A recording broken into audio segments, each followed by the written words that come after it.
എല്ലാവർക്കും ഒരു സാറ്റർഡേ വ്ലോഗിലേക്ക് സ്വാഗതം. അപ്പോൾ കുറേ പുതിയ സബ്സ്ക്രൈബേഴ്സ് ഉണ്ട്. അപ്പോൾ എല്ലാവർക്കും വെൽക്കം. ഇത് ഒരു സിംഗിൾ മദർ വ്ലോഗാണ്. ഫസ്റ്റ് സ്റ്റഡി വ്ലോഗായിരുന്നു, അതിപ്പോൾ ചെറുതായിട്ടൊന്ന് മാറ്റി. അപ്പോൾ സാറ്റർഡേ രാവിലെ തന്നെ ഞാൻ വയനാട് മാർക്കറ്റിൽ പോയിട്ട് വരുന്ന കാഴ്ചയാണ്. അത് കഴിഞ്ഞ് ബ്രേക്ക്ഫാസ്റ്റൊക്കെ കഴിഞ്ഞ് ഞാൻ എൻ്റെ വീട്ടിലേക്ക് പോകുന്നത്. ഇത് എഫക്ട്സ് ഒന്നും ഇല്ലാത്ത എൻ്റെ മുഖമാണ് കേട്ടോ. ഇത് എഫക്ട്സോട് കൂടിയിട്ടുള്ള എൻ്റെ മുഖം. നല്ല രസമല്ല. ഫിൽറ്റേഴ്സ് യൂസ് ചെയ്യാത്ത ആൾക്കാരൊന്നും കാണത്തില്ല. എനിക്ക് ഭയങ്കര ഇഷ്ടമാണ് ഫിൽറ്റർ യൂസ് ചെയ്തിട്ട് എന്നെ കാണാൻ വേണ്ടി. അന്നേരം എല്ലാവരും ചോദിക്കും, പഴയ രൂപത്തിൽ എന്താ കോൺഫിഡൻസ് കുറവാണെന്ന്. അങ്ങനെയൊന്നുമില്ല, നമുക്കൊരു ഇഷ്ടങ്ങൾ കാണത്തില്ലേ. ഇത് സാത്തിക്കുട്ടിയും ഞാനും കൂടെ ഞങ്ങളുടെ നെയ്ബറിൻ്റെ വീട് വരെ പോയിട്ടുണ്ടായിരുന്നു. ഇപ്പം ഇവിടെ മഴയാണ്, പക്ഷേ ഇത് വെയിലത്താണ് ഞങ്ങൾ ഷൂട്ട് ചെയ്യുന്നത്. നല്ല തിളച്ച വെയിലിരിക്കുന്നവരോ. ഈ വീട്ടിൻ്റെ ഒരു പ്രത്യേകത എന്ന് വിചാരിച്ചാൽ ഫുൾ 2 മരങ്ങളാണ്. മാവ് അവിടെ മുറ്റത്ത് നിൽക്കുന്നതുകൊണ്ട് നല്ല തണലാണ്. അതുപോലെ അടിക്കുന്ന കാറ്റിന് നല്ല തണുത്ത കാറ്റാണ് വരുന്നത്. പക്ഷേ എൻ്റെ വീട്ടിലൊക്കെ ഉണ്ടല്ലോ, കാറ്റടിക്കുന്നത് ഭയങ്കരമായിട്ടൊരു ചൂട് കാറ്റാണ്. എന്നിട്ട് ഇന്ന് സാറ്റർഡേ നമുക്ക് കിച്ചണൊന്ന് ക്ലീൻ ചെയ്യാം.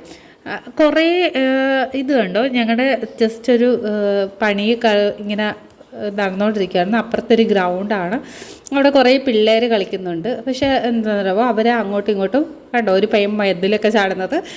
ഇത് കണക്ക് നമ്മുടെ പറമ്പിലോട്ടും മതിൽ ചാടി ഓരോ പ്രശ്നങ്ങളൊക്കെ ആണ്. അന്നേരം ഇതിൻ്റെ മണ്ടയിൽ കൂടെ നമ്മൾ ഷീറ്റൊക്കെ അടിച്ച് സെറ്റാക്കാമെന്ന് വിചാരിച്ചു. അപ്പോൾ ഞങ്ങൾ എല്ലാ വീട്ടുകാരും ഷീറ്റ് അടിച്ചു.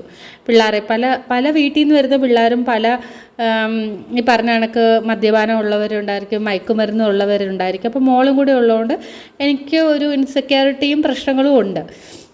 അതുകൊണ്ടാണ് ഇപ്പം തെളിവിടാന്ന് പറഞ്ഞ് വീട്ടിലെ പണിയൊക്കെ ഇത് ചെയ്യുന്നത്.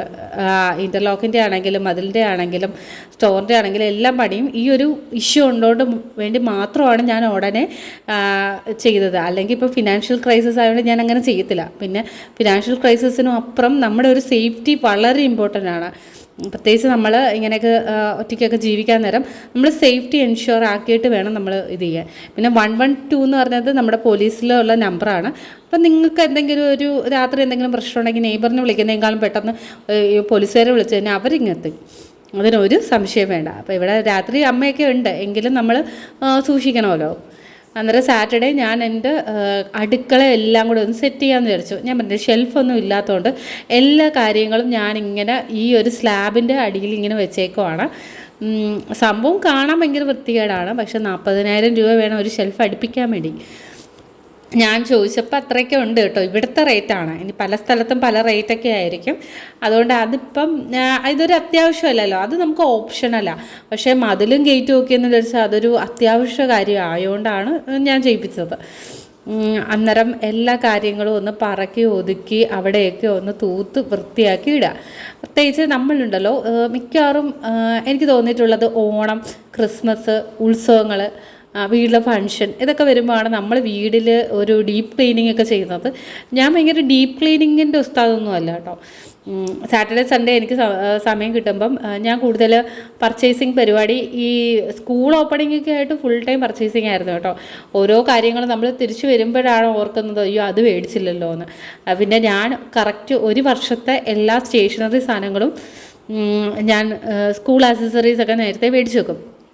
ഒരു റീസൺ എന്ന് വിചാരിച്ചാൽ ഇപ്പം നമുക്ക് സ്കൂൾ എക്യുപ്മെൻറ്റ്സും കാര്യങ്ങളും ഒക്കെ മേടിക്കാൻ വേണ്ടി ഭയങ്കര ഡിസ്കൗണ്ടാണ് കേട്ടോ. ഇപ്പം മേടിച്ച് വെക്കുകയാണെങ്കിൽ നമുക്ക് അത്യാവശ്യം നല്ല, പിന്നെ ഇടയ്ക്കിടയ്ക്ക് പോകണ്ടല്ലോ. ഞാൻ സാത്യം കൂടെ ജസ്റ്റ് ഇതൊരു വൈകുന്നേരമാണ് കേട്ടോ. ഇതിൻ്റെ ഇടയ്ക്ക് ഒന്ന് കയറിപ്പോയെന്നേ ഉള്ളൂ. ഈ വീഡിയോയുടെ ഇടയ്ക്ക് ഞാൻ മാവ് മേടിക്കാൻ വേണ്ടി നമ്മുടെ സാത്തിക്കുട്ടിയെ പുറത്ത് കൊണ്ടുപോയതാണ്. അപ്പോൾ അവൾ ബിസ്ക്കറ്റും പിന്നെ പരിപ്പ് വടയും, എനിക്കൊരു പരിപ്പ് വടയും അവൾക്കൊരു വാഴയ്ക്കപ്പവും കൂടെ കേട്ടോ. അന്നേരം ഞാൻ ആലോചിക്കായിരുന്നേ, നമ്മൾ ഒരു ഐറ്റം എടുക്കാനായിരിക്കും ചിലപ്പം പോകുന്നത്, പക്ഷെ നമ്മുടെ കൂടെ പിള്ളേരുണ്ടെങ്കിൽ തീർച്ചയായിട്ടും അവർ അതിൽ കൂടുതൽ ഐറ്റം നമ്മളെ കൊണ്ട് എന്തായാലും എടുപ്പിക്കും.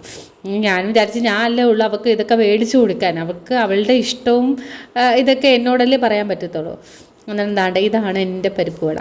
പിന്നെ വരുന്ന വഴിക്കുണ്ടല്ലോ, ഞാൻ ഒരു വടി എടുക്കുന്നുണ്ടല്ലേ, അവിടെ നിറയെ പട്ടിശല്യമുണ്ട്. അപ്പം നമ്മൾക്ക് ഇപ്പോൾ പട്ടികളും ഞങ്ങൾ ഭയങ്കര ഫെമിലാരിറ്റി ആയതുകൊണ്ട് അത് നമ്മളെ കണ്ട് അവിടെ മാറി നടക്കുവാണെങ്കിൽ പോലും പൊതുവേ എനിക്ക് ഭയങ്കര ധൈര്യം ആയതുകൊണ്ട് കേട്ടോ.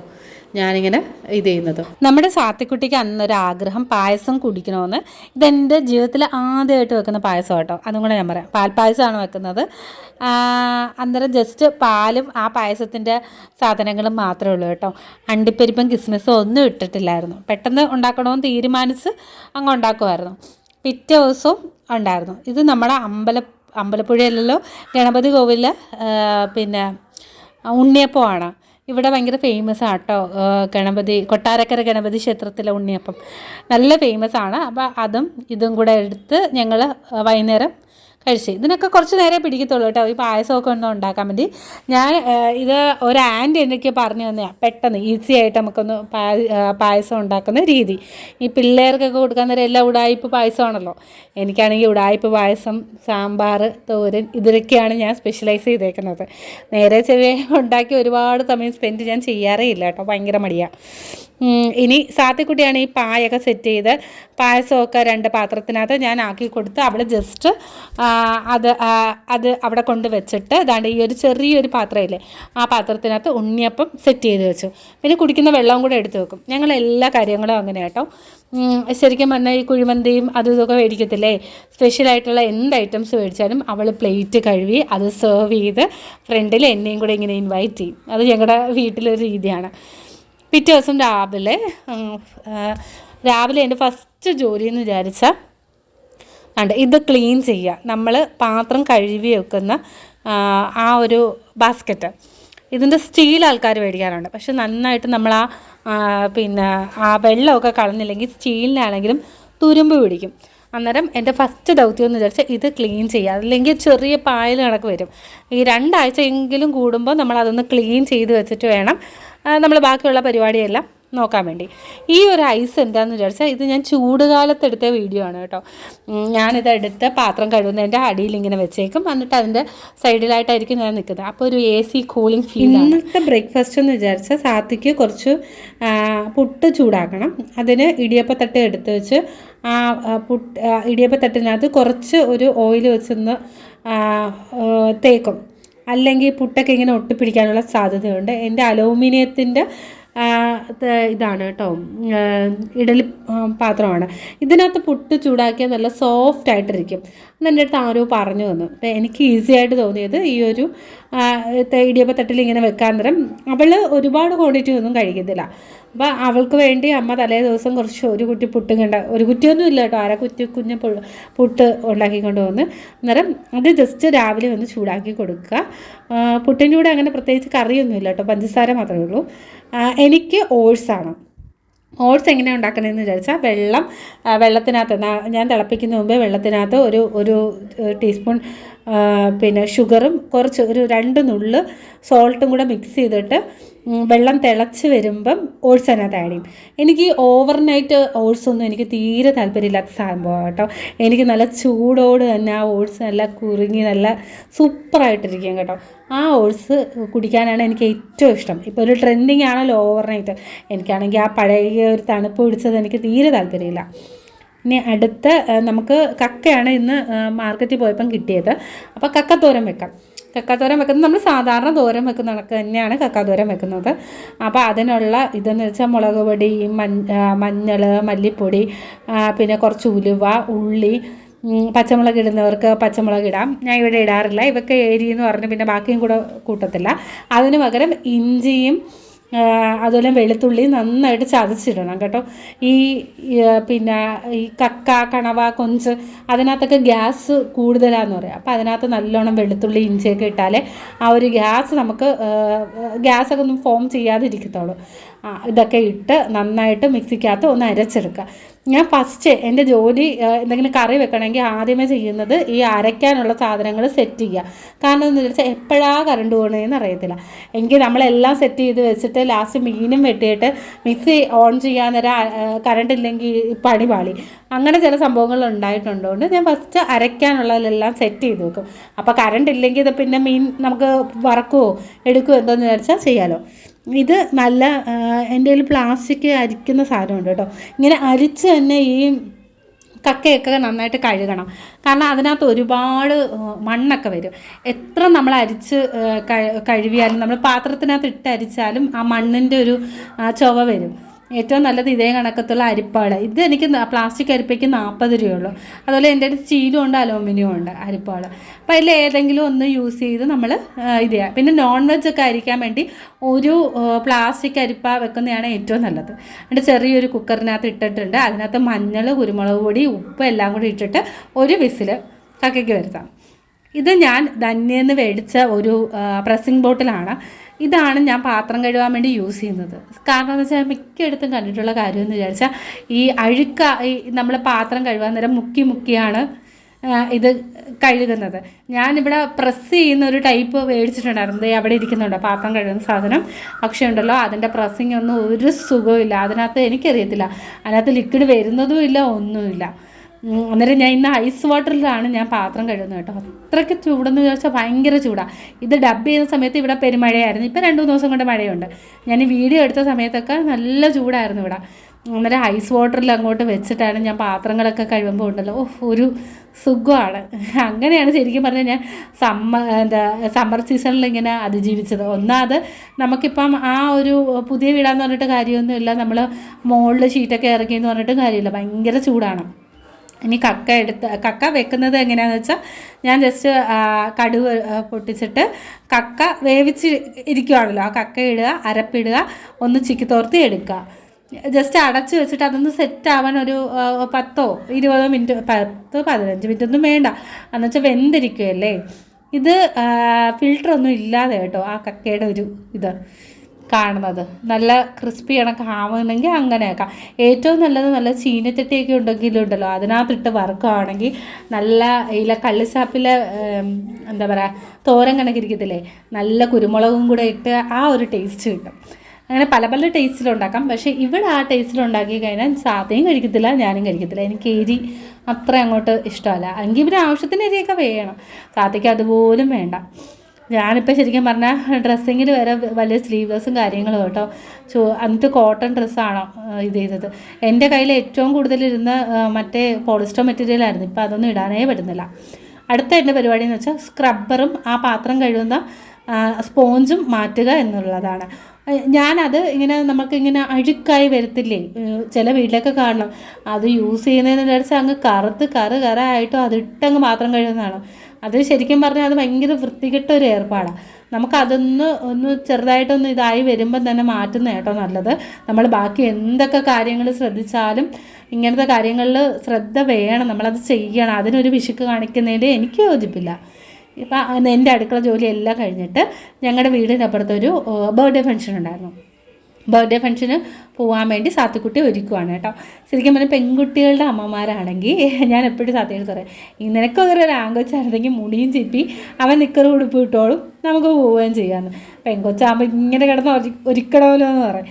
പക്ഷേ ശരിക്കുമുള്ള ഒരു ഇതെന്ന് വിചാരിച്ചാൽ പെൺപിള്ളേരാകുമ്പോൾ നമുക്ക് ഐശ്വര്യമായിട്ട് ഒരുക്കി കിടക്കാൻ നല്ല രസമല്ലേ, ഭയങ്കര ക്യൂട്ട് ഫീലിംഗ് അല്ലേ. എനിക്ക് ഭയങ്കര ഇഷ്ടമാണ് കേട്ടോ. അങ്ങനെ നമ്മുടെ സാത്തിക്കുട്ടിയെ ഞാൻ ഒരുങ്ങി വന്നിട്ടുണ്ടായിരുന്നു. ഞാൻ ഒരുങ്ങി വന്നിട്ട് ലാസ്റ്റ് ഇവളെ ഒരുക്കത്തുള്ളൂ കേട്ടോ. ഇവള് ഡ്രസ്സൊക്കെ എടുത്തിട്ടിട്ട് അവിടെ ഇരിക്കും. കാരണം എന്താ പറയുക, നേരത്തെ ഒരുക്കി വെച്ചാൽ ആ മുടിയൊക്കെ ചാളമാക്കി വെക്കും. പിന്നെ അവളുടെ ഗ്ലാസ് രാവിലെയും ഉച്ചയ്ക്കും ഒക്കെ ഞാൻ തുടച്ചു കൊടുക്കും. അത് എനിക്കറിയത്തില്ല, അത് നല്ലൊരു പരുവം ഇപ്പം തന്നെ സ്ക്രാച്ച് വരെ വീണു. ഈ സ്ക്രാച്ച് ഫ്രീ എന്നൊക്കെയാണ് അവർ പരസ്യം പറയുന്നത്. ഇത് ഞങ്ങളുടെ മുറ്റം കേട്ടോ. ഇൻ്റർലോക്ക് ഇടുന്ന മുമ്പേ ഞങ്ങളുടെ മുറ്റത്തിൻ്റെ ഒരു അവസ്ഥ ഇതാണ്. മഴ പെയ്യുന്നതിൻ്റെ മുമ്പേ എനിക്ക് ഇൻ്റർലോക്ക് ഇട്ടില്ലെങ്കിൽ എനിക്ക് നല്ല പണി കിട്ടും. പിന്നെ ഗേറ്റിൻ്റെ പണി ആവുന്നതേ ഉള്ളൂ കേട്ടോ. ഈ വീഡിയോ എടുത്ത സമയത്ത് ഇപ്പം എല്ലാം കഴിഞ്ഞു. എന്നാലും ഞങ്ങളുടെ ബർത്ത്ഡേ ആ ഒരു വീടാണ്. ഈ നടന്നു പോകുന്നതാണ് ബർത്ത്ഡേ ഗേൾ. അപ്പം ഞങ്ങൾ ചെന്നപ്പോൾ അവിടെ ഇച്ചിരി ഒന്ന് വൈകിപ്പോയി. കേക്ക് കട്ടിങ് ജസ്റ്റ് കഴിഞ്ഞതേ ഉള്ളൂ. എല്ലാവരും ഫുഡൊക്കെ കഴിക്കാൻ വേണ്ടി നിൽക്കുമായിരുന്നു. ഫുഡൊക്കെ കഴിച്ചതിന് ശേഷം നമ്മുടെ പതുപോലെ ഒരു ഐസ്ക്രീമൊക്കെ കിട്ടി. അതൊക്കെ എൻജോയ് ചെയ്ത് കഴിച്ചു. ഞാൻ അവിടെ വന്നു. സാത്തിക്കുട്ടി സിറ്റ് ഔട്ട് ഇരുന്ന് ഊഞ്ഞാൽ ആടിക്കൊണ്ടിരിക്കുകയാണ്. കുറേ പേര് ചോദിച്ചു, ചേച്ചി BSc പഠിച്ചത് നിർത്തിയോന്ന്. ശരിക്കും പറഞ്ഞാൽ ഇപ്പം അങ്ങനെ കണ്ടിന്യൂസ് ആയിട്ട് എനിക്ക് ചെയ്യാൻ പറ്റത്തില്ല. ഒന്നാമത് നമുക്കറിയാമല്ലോ, എക്സാം ഒന്നും പാസ്സാവാത്തൊരവസ്ഥ. നമ്മൾ എത്ര ഡെഡിക്കേറ്റഡ് ആയി കിട്ടുന്നവരുണ്ടായിരിക്കും. ഞാൻ എൻ്റെ ഒരു കാര്യം പറഞ്ഞത്, എനിക്ക് അത്രയും സമയം ഇപ്പം റെഗുലറായിട്ട് സ്പെൻഡ് ചെയ്യാൻ പറ്റുന്നില്ല. എൻ്റെ ഒരു അവസ്ഥ അതാണ്. നമുക്കിപ്പോൾ ഒരു വരുമാന മാർഗ്ഗമുണ്ട്, അതിൽ നിന്ന് കറക്റ്റായിട്ടുള്ള വരുമാനം കിട്ടിയില്ലെങ്കിൽ നമ്മൾ പെടും. പ്രത്യേകിച്ച് നൈറ്റ് ഷിഫ്റ്റൊക്കെ ആകുമ്പോൾ നമ്മൾ നന്നായിട്ടൊന്ന് ഉറങ്ങി അത് സെറ്റായില്ലെങ്കിൽ പണി അതൊക്കെ ബാധിക്കും. എനിക്കൊരു ദിവസം പ്രസൻറ്റേഷൻ ഉണ്ടായിരുന്നു. ഞങ്ങളുടെ ഇവിടെ പ്രസൻറ്റേഷനുണ്ട്, ഗെയിംസ് ഓർഗനൈസ് ചെയ്ത് നമ്മൾ ചെയ്യിപ്പിക്കണം അതിൽ. അപ്പോൾ പ്രസൻറ്റേഷൻ്റെ പ്രിപ്പറേഷനാണ് കേട്ടോ ഞാൻ നടത്തിക്കൊണ്ടിരിക്കുന്നത്. ആ പ്രസൻറ്റേഷൻ്റെ പോയിൻറ്റ്സും പിന്നെ അതിൻ്റെ എക്സ്പ്ലനേഷൻസും പിന്നെ എനിക്ക് പറയാനുള്ള കാര്യങ്ങളും അങ്ങനെയാണ് ഞാൻ എഴുതി വെക്കുന്നത്. എൻ്റേതായ പോയിൻറ്റ്സ് ഞാൻ എപ്പോഴും ആഡ് ചെയ്യും. അപ്പം നമുക്കൊരു മാറ്റർ കിട്ടും. നമ്മൾ പഠിക്കുന്ന സാധനമാണെങ്കിലും ഒരു ടോപ്പിക്ക് നമ്മളത് കേട്ട് വായിച്ച് എന്നിട്ട് നമ്മുടേതായ ഒരു നോട്ട്സ് ഉണ്ടാക്കുമ്പോൾ അല്ലേ നമുക്കൊരു സംതൃപ്തി. അന്നേരം കഴിഞ്ഞ പ്രാവശ്യം എൻ്റെ പ്രസൻറ്റേഷൻ എല്ലാവർക്കും ഇഷ്ടപ്പെട്ട എക്സലൻ്റ് ആണെന്ന് പറഞ്ഞത്. അപ്പോൾ ഈ പ്രാവശ്യം അത് മെയിൻറ്റെയിൻ ചെയ്യണമെന്നുള്ള ഒരു ത്വര. ആ ത്വരയിൽ ഇങ്ങനെ ഫുള്ള് എൻ്റേതായ രീതിയിൽ പിന്നെ അതിനകത്ത് കുറച്ച് റിസർച്ച് വർക്കും കൂടെ നമ്മൾ ചെയ്യണം. ഓരോ എക്സാമ്പിൾസൊക്കെ അവതരിപ്പിക്കാൻ നേരം നമ്മൾ അതിൻ്റെ റിസർച്ച് വർക്കും എല്ലാം കൂടെ ചെയ്തതിന് ശേഷമുള്ള സംഭവമാണ് കേട്ടോ. ശരിക്കും അമ്മമാർ കൊച്ചു കുഞ്ഞുങ്ങളുണ്ടെങ്കിലുണ്ട് നമുക്ക് ഭയങ്കര പാടാണ്. ഈവൻ എൻ്റെ സാത്തിക്കുട്ടിയാണെങ്കിൽ എന്നെ ഒരു 10 പ്രാവശ്യം ഇതിൻ്റെ ഇടയിൽ വന്ന് ഡിസ്റ്റർബ് ചെയ്തിട്ടുണ്ടായിരുന്നു. അവസാനം ഞാനത് നിർത്തിയിട്ട് അവൾക്ക് മുടി കെട്ടി കൊടുക്കണമെന്നായിരുന്നു ലേറ്റസ്റ്റ് ഡിമാൻഡ്. അന്നേരം ഞാൻ മുടി പിന്നെ അലമ്പായിട്ടിരിക്കുമായിരുന്നു. എനിക്കൊരു ബ്രേക്ക് വേണമായിരുന്നു. ചില സമയം ഇരിക്കാൻ നേരം ഞാൻ ഇരുന്ന് നന്നായിട്ടിരുന്നങ്ങ് ആ ഒരു ലോകം എന്ന് പറയത്തില്ല, ആ പഠിക്കുന്ന ഒരു വേൾഡിലോട്ട് അങ്ങ് പോകാറുണ്ട്. ചില സമയം നമുക്കിപ്പോൾ ശരിക്കും പറഞ്ഞാൽ അങ്ങനെ പറ്റുന്നില്ല. ഇവളിങ്ങനെ എന്തെങ്കിലുമൊക്കെ പറഞ്ഞ് അമ്മ അങ്ങനെ അമ്മ ഇങ്ങനെ അവൾക്ക് ശല്യം ചെയ്തുകൊണ്ട് ഇങ്ങനെ ഇരിക്കണം ഈ പഠിക്കുന്ന സമയത്ത് കേട്ടോ. അല്ലാതെ ഒന്നും സമയത്ത് അവൾക്ക് അങ്ങനെ വേണ്ട. എങ്കിലും ഞങ്ങൾ രണ്ടുപേരും മാത്രമായതുകൊണ്ട് അവൾ എപ്പോഴും എന്നെ ഇങ്ങനെ വിളിച്ചുകൊണ്ടിരിക്കും. അതങ്ങനെയാണ് അതിങ്ങനെയാണ് എപ്പോഴും കമ്മ്യൂണിക്കേറ്റ് ചെയ്യാനുള്ളൊരു ടെൻഡൻസി ഭയങ്കര കൂടുതലാണ് അവൾക്ക്. അന്നേരം ഞാനും വിചാരിക്കും വേറെ എൻ്റർടൈൻമെൻ്റ് ഒന്നും ഇല്ല, വേറെ എവിടെയും അവൾ പോകുന്നില്ല. ഇപ്പം വേറെ ഫ്രണ്ട്സൊന്നും അടുത്തൊന്നും അങ്ങനെയില്ല. ജസ്റ്റ് അപ്പുറത്തെ വീട്ടിൽ പോകുമ്പോൾ കളിക്കുന്നു, അത് വല്ലപ്പോഴും അങ്ങനെയൊക്കെയുള്ള എൻ്റർടൈൻമെൻറ്റിലേ ഉള്ളൂ. പിന്നെ അവൾ തന്നെയാണ് എൻ്റെ ഏറ്റവും വലിയ ഫ്രണ്ട്. ഞാൻ പറഞ്ഞില്ലേ ഇപ്പോൾ ഏറ്റവും കൂടുതലുള്ള എല്ലാ കാര്യങ്ങളും സംസാരിക്കുന്നത് അവളോട് മാത്രമാണ്. പണ്ടത്തെ പിള്ളേരൊരു സിസ്റ്റമൊന്നും അല്ല. ഇപ്പം നമ്മൾ പലതും ഹൈഡ് ചെയ്ത് ഇങ്ങനെ വെക്കുന്ന കാര്യങ്ങൾ വരെ പിള്ളേരത് പുഷ്പമായിട്ട് നമ്മുടെ മുഖത്ത് നോക്കി പറയും, അമ്മ ഇതല്ലേ കാര്യം, അമ്മ ഇതുകൊണ്ടല്ലേ ഇങ്ങനെ പറഞ്ഞത്, ഇവരൊക്കെ എന്തുകൊണ്ട് നമ്മളത് ഇങ്ങനെ പറയുന്നത്, അവർക്ക് അങ്ങനെ ഒരു സിറ്റുവേഷൻ വന്നിട്ടുണ്ടോ എന്നൊക്കെയാണ് അവളുടെ ചോദ്യം. അത് ജസ്റ്റ് ഇപ്പം അവൾക്ക് 7 വയസ്സായതേ ഉള്ളൂ. അന്നേരം തന്നെ സാത്തിക്കുട്ടിയുടെ ചോദ്യങ്ങളും അവരുടെ ഒബ്സർവേഷനും ഒക്കെ ആ ജനറേഷൻ ഗ്യാപ്പ് ഉണ്ടല്ലോ, അത് നന്നായിട്ട് നമുക്ക് ഫീൽ ചെയ്യും. നമ്മൾ ഒരാളെ ചോദ്യം ചെയ്യണ്ടെന്ന് വിചാരിച്ചാൽ പോലും അവർ ചോദ്യം ചെയ്യും. അങ്ങനെ ഒരു കാലഘട്ടത്തിൽ കൂടെയാണ് നമ്മൾ പോയിക്കൊണ്ടിരിക്കുന്നത്. അന്നേരം ഞാൻ എൻ്റെ ഇൻ്റർലോക്കിൻ്റെ ഒരു പ്രോഗ്രസ് കാണിക്കാം. ഇതാണ് കേട്ടോ, ഞാൻ അവിടെ സ്നേഹമതില, ഇവിടെ എൻ്റെ ഗേറ്റിന് ഏതാണ്ട് ഒരു 30,000 രൂപയോളമായി. ഇൻ്റർലോക്കിനെല്ലാം കൂടെ 10-65 അത്രയും ഇൻ്റർലോക്കിനായി. ഞാൻ മുറ്റത്ത് വിട്ട് ബാക്കിൽ തുണി എഴുതുന്ന കല്ലിൻ്റെ അവിടെയും കൂടെ ഇട്ട് കേട്ടോ. അല്ലെങ്കിൽ മഴ പെയ്ത് കഴിഞ്ഞാൽ വീട് മൊത്തം ചെളിയാണ്. അപ്പോൾ ഇതാണ് എൻ്റെ ഗേറ്റിൻ്റെ ഫ്രണ്ട് വ്യൂ. ഒത്തിരി പേർക്ക് ഇഷ്ടപ്പെട്ടിട്ട് ഫോട്ടോ ഒക്കെ എടുത്തിട്ട് അങ്ങനെയും കൂടെ ചെയ്യിപ്പിക്കണം. കുറച്ച് വെറൈറ്റി ആയിട്ടാണ് ഞാൻ ചെയ്യിപ്പിച്ചിരിക്കുന്നത്. ഇത് കസ്റ്റമൈസ് ചെയ്യാൻ പറ്റും. എനിക്ക് 1-2 അങ്കിൾ കാണിച്ചെങ്കിലും ഇവിടെ സ്ഥിരമായിട്ട് ഷീറ്റൊക്കെ അടിക്കാൻ പറ്റുന്ന അങ്കിളാണ്. ഇപ്പോൾ മുകളിലത്തെ ഷീറ്റൊക്കെ പുള്ളിക്കാരനാണ് അടിച്ചത്. അപ്പോൾ എനിക്ക് ഒത്തിരി പറഞ്ഞിട്ടുണ്ടെങ്കിൽ എനിക്ക് ഇഷ്ടപ്പെട്ടില്ല. അന്നേരം 2,000 രൂപയുടെ വ്യത്യാസമേ ഉള്ളൂ നമ്മൾ സാധാരണ കണക്ക് ചെയ്യിപ്പിക്കുന്നതിനും ഇങ്ങനെ ചെയ്യിപ്പിക്കുന്നതിനും. അപ്പോൾ സാധാരണ വെറും ഗേറ്റ് ആണെങ്കിൽ 28,000 രൂപ. പക്ഷേ ഇതാണെങ്കിൽ ഒരു ഗുണമെന്ന് വിചാരിച്ചാൽ ആർക്കും ആ ഓടാലയിലെ ആ കൊളുത്തം ആ സാധനം കൈയിട്ട് എടുക്കാൻ പറ്റത്തില്ല. അന്നേരം ആ ഓടാല ജസ്റ്റ് ഇട്ടിരുന്നാൽ നമുക്ക് ഗേറ്റ് അങ്ങനെ ലോക്ക് ചെയ്യേണ്ട ആവശ്യം വരത്തില്ല. പ്രത്യേകിച്ച് നമ്മുടെ ഒരു സേഫ്റ്റിയുടെ ഒരു ഇതാണ്. അതുകൊണ്ട് തന്നെ ഞാൻ ഇത് ഇങ്ങനെ തന്നെ വേണമെന്ന് പറഞ്ഞിട്ട് ഞാൻ ചെയ്യിപ്പിച്ചത്. ഫ്രണ്ട്സിനൊക്കെ ഞാൻ എൻ്റെ ഫോട്ടോ അയച്ചു കൊടുത്തോട്ടെ. എനിക്കിത് കണ്ടപ്പോൾ ഭയങ്കരമായിട്ട് ഇഷ്ടപ്പെട്ടു. ഇത് ജസ്റ്റ് പെയിൻ്റൊന്നും അടിച്ചിട്ടില്ല, അവർ പ്രൈമർ മാത്രം ബ്ലാക്ക് പ്രൈമർ അടിച്ചിടും. ഇതിന് പെയിൻ്റൊക്കെ ചെയ്യിപ്പിക്കണം. അതിങ്ങനെ മഴയ്ക്ക് മുമ്പ് ചെയ്യിപ്പിക്കണം, അല്ലെങ്കിൽ പിന്നെ നമ്മൾ അടുത്ത വർഷം ചെയ്യിപ്പിക്കുമ്പോൾ ഇരട്ടി പൈസ നമുക്ക് ആവുന്നതേ. അപ്പോൾ വൈറ്റ് വാഷും പിന്നെ ഗേറ്റിന് ഒരു പെയിൻറ്റും കൂടെ അടിക്കണമെന്ന് ഞാൻ വിചാരിക്കുന്നു. എന്നാലും ഒരു മാസം കൂടെ കഴിയട്ടെ. അന്നേരം നമ്മുടെ ഇൻ്റർലോക്കിൻ്റെ പെയിൻ്റ് അടി തുടങ്ങി. അവർ ഇൻ്റർലോക്ക് ഒരു ദിവസം ഇട്ടിട്ട് പെയിൻ്റ് അടി വേറൊരു ദിവസം ഇട്ടിട്ടുണ്ട്. അന്നേരം ഇതൊക്കെയാണ് കേട്ടോ ഞങ്ങളുടെ പ്രോഗ്രസ്. പക്ഷെ ഒരു കാര്യം ഞാൻ ശ്രദ്ധിച്ചെന്താണപ്പോൾ പെയിൻ്റ് അടിച്ചതിന് ശേഷമാണ് ചൂട് ഇത്രയും ഇൻ്റർലോക്കിന് കൂടാൻ തുടങ്ങിയത്. അതിന് മുമ്പേ സത്യം പറഞ്ഞാൽ അത്രയും വലിയ ചൂടൊന്നുമില്ലായിരുന്നു. ഇൻ്റർലോക്ക് ഇട്ടെന്ന് പറഞ്ഞപ്പോൾ എല്ലാവരും പറഞ്ഞാൽ ഭയങ്കര ചൂടായിരിക്കും. പക്ഷെ എനിക്ക് അങ്ങനെ ഫീൽ ചെയ്തില്ല. പക്ഷെ പെയിൻ്റ് അടിച്ചപ്പോൾ ഉണ്ടല്ലോ റിഫ്ലക്റ്റ് ചെയ്യാൻ തുടങ്ങി. ആ വെളിച്ചം വരുന്നില്ലേ. ഒന്നാമത് ഇവിടെ മരങ്ങളും ഇല്ല, ഒന്നുമില്ല. ഇതാണ് കേട്ടോ ഫൈനൽ ലുക്ക്. പെയിൻ്റൊക്കെ അടിച്ചതിന് ശേഷമുള്ള ഞങ്ങളുടെ ഇൻ്റർലോക്ക്. ഇനി കിണറ്റിൻ്റെ അവിടെയും കൂടെ പെയിൻറ്റും കൂടെ അടിക്കാൻ നേരം അത് ബമ്പൻ സെറ്റാവും. അപ്പോൾ എല്ലാവർക്കും ഇഷ്ടപ്പെട്ടു ഈ ഇൻ്റർലോക്ക്. ഇത് ഞാൻ നെറ്റിൽ നിന്ന് കണ്ടിട്ട് അവർക്ക് അയച്ചു കൊടുത്തതാണ്. പിന്നെ ഈ പറഞ്ഞ കണക്ക് നമുക്ക് ഓരോ സങ്കല്പം കാണത്തില്ല, ഇപ്പോൾ എല്ലാവർക്കും എല്ലാ കാര്യങ്ങളും ഒന്നും ഇഷ്ടപ്പെടണമെന്നില്ല. അന്നേരം അന്നത്തെ ദിവസം ഞാൻ കുഴിമന്തി ഓർഡർ ചെയ്തായിരുന്നു കേട്ടോ. അന്ന് ഇത്രയും വർക്കും പിന്നെ എന്തായിരുന്നു, എനിക്ക് കുറേ അടുത്തൊക്കെ പോകേണ്ട ഒരു സംഭവം വന്നായിരുന്നു ഇൻ്റർലോക്കിൻ്റെ പണി കഴിഞ്ഞിട്ടും ഒക്കെ. അന്നേരം സാത്തിക്കുട്ടിക്ക് മന്തി റൈസ് ഉണ്ടെങ്കിൽ പിറ്റേ ദിവസം കൂടെ ഞങ്ങളങ്ങ് എടുക്കും, പിന്നെ വെക്കേണ്ട കാര്യമില്ല. അന്നേരം സാത്തി നന്നായി തട്ടി വിടുവാണ് എന്തെങ്കിലും ഉണ്ടെങ്കിൽ. ഞാൻ ജസ്റ്റ് എൻ്റെ ഇവിടെ ഹാഫ് മന്തിയാണ് ഓർഡർ ചെയ്തേക്കുന്നത്. അത് ഈ ഒരു പപ്പടത്തിൻ്റെ ഒരു പാത്രമാണ് കേട്ടോ, അതിൻ്റെ ഒരു കണക്കനുസരിച്ചാണ് വരുന്നത്. ഞാൻ എപ്പോഴും ചെക്ക് ചെയ്യും കേട്ടോ കറക്റ്റ് ക്വാണ്ടിറ്റി തന്നെയാണോ എന്ന്. പക്ഷേ ചിക്കനൊക്കെ ഉണ്ടല്ലോ ഇപ്പം നാട്ടിൽ ഭയങ്കര വില, ഇവിടെ കിലോയ്ക്ക് തന്നെ 177 റേറ്റ്. നിങ്ങളുടെയൊക്കെ നാട്ടിൽ എത്രയാണ്? ഒരുപാട് പൈസയാണോ? അപ്പോൾ ഇവിടെ അതുപോലെ ഫിഷ് ഇപ്പോൾ കിട്ടാനേ ഇല്ല, മഴയും കൂടെ വന്നാൽ പിന്നെ ആരും ബീച്ചിലും പോകുന്നില്ല, ഭയങ്കര ക്ഷാമം. മന്തിയൊക്കെ കഴിച്ച് വയറ് നിറഞ്ഞിട്ടും എൻ്റെ വയറ് കുറച്ചും കൂടെ സ്ഥലം ഉണ്ടായിരുന്നു. അതിനകത്ത് ദഹി മാങ്ങ അങ്ങ് കഴിക്കാമെന്ന് വിചാരിച്ചു. ഏറ്റവും കൂടുതൽ പഴുത്ത മാങ്ങകൾ കിട്ടിയ വർഷം ഈ വർഷമാണ് കേട്ടോ. ഞങ്ങളുടെ വീട്ടിലെ മാവിലൊക്കെ ഇഷ്ടം പോലെ പിടിച്ചു, അപ്പുറത്തെ വീട്ടിലാണെങ്കിലും എൻ്റെ വീടിൻ്റെ ഫ്രണ്ടിലെ വീട്ടിലൊക്കെ ആണെങ്കിലും അത് മൊത്തം കാര്യമാക്കി കേട്ടോ. ഞാൻ പെട്ടെന്ന് കഴിച്ചു കഴിഞ്ഞു. സാത്തിക്ക് ഈ മാങ്ങ റെഗുലറായിട്ട് കഴിച്ചിട്ട് അവൾക്ക് വയറ്റിന് കുറച്ച് പ്രശ്നം ഉണ്ടായിരുന്നു, അതുകൊണ്ട് അവളിപ്പം കഴിക്കുന്നില്ല. അപ്പോൾ എല്ലാം എനിക്ക് വെച്ചിരുന്നു. ഞാൻ നല്ല ചൂടുകാലത്ത് മാങ്ങ കഴിക്കുമ്പോൾ ഒരു സുഖമാണ്. അന്നേരം പാത്രം കഴുകലും ക്ലീനിങ്ങുമാണ് നമ്മുടെ ലാസ്റ്റ് സെക്ഷൻ കേട്ടോ. ഇതോട് നമ്മുടെ വ്ലോഗ് വൈൻഡപ്പ് ചെയ്യാനുള്ള സമയമായി. പാത്രം കഴുകലെല്ലാം കഴിഞ്ഞിട്ട് അടുക്കള ഒന്ന് ജസ്റ്റ് ഒന്ന് ക്ലീൻ ചെയ്തിട്ട് പോയി കഴിഞ്ഞാൽ നമുക്ക് രാവിലെ ഒന്ന് കുക്ക് ചെയ്യാൻ തുടങ്ങാൻ നേരം നല്ലതാണല്ലോ. അതുകൂടാതെ ഞാൻ ഒന്നാമത് ചൂടുകാലമായതുകൊണ്ട് മേല് കുളിച്ച് പിന്നെ സാത്തിക്കുട്ടിയെ ഒന്ന് പല്ലൊക്കെ തേപ്പിച്ച് മുടി കെട്ടിച്ച് ഞാനും മുടിയൊക്കെ കെട്ടി ഞങ്ങൾ കഴിയുന്നത് ഒരു 10-10:30 ആകുമ്പോൾ കിടക്കാൻ ശ്രമിക്കും. പക്ഷേ അതുപോലെ സിനിമ വല്ലതും ഉണ്ടെങ്കിൽ ഞങ്ങൾ 11 മണി 1 മണി ഒക്കെ ആവും കേട്ടോ. രണ്ടുപേരും കൂടെ ഒരുമിച്ചിരുന്ന സിനിമ കാണും. കാരണം സാറ്റർഡേയ്സിൽ ഞങ്ങളിരുന്ന് സിനിമ കാണും, തിയേറ്ററിലൊന്നും പോകുന്നില്ലല്ലോ. അന്നേരം നെക്സ്റ്റ് ഒരു വീഡിയോയുമായി വീണ്ടും കാണാം. അപ്പോൾ എല്ലാവർക്കും ബൈ ബൈ.